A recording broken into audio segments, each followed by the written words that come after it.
Памятник общественному и государственному деятелю, издателю и журналисту Абдуришиду Медиеву теперь украшает центр Белогорска. На церемонии открытия среди собравшихся и родственники, внук и правнук. Своей деятельностью мы гордимся нашим дедом. Правда, он прожил немного лет.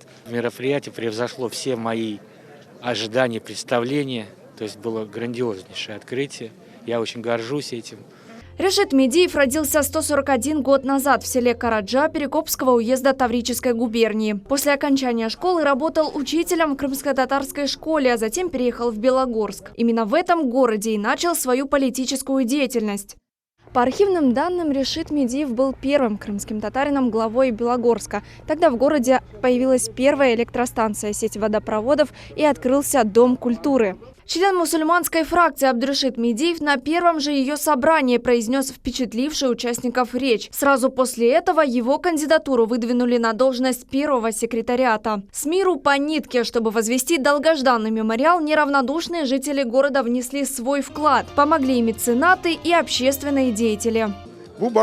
Все началось в августе прошлого года. Тогда мы дали объявление в одну из крымских газет об открытии сбора средств. И тогда, спустя год, мы наконец добились этого. Я благодарен каждому, кто помог. На церемонии открытия местные школьники выступают со стихами об Абдуришиде Медиеве. По традиции молитва, а затем звучит крымско-татарский гимн.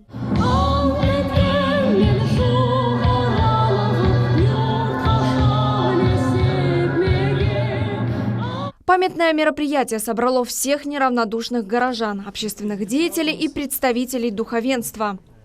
Сейчас исторические данные изучаются, и там, где будут выявляться вот такие люди, которые политические деятели, которые вели пропаганду развития в целом Крыма, которые создавали инфраструктуры развития отраслей народного хозяйства, школы, культуру и так далее. Естественно, такие мероприятия будут и продолжаться и дальше. Абдуришид Медиев умер от туберкулеза, прожив всего 32 года, но успел оставить огромный след в истории Крыма. Лилия Ислямова, Алим Сейдалиев, телеканал Милет, Белогорск.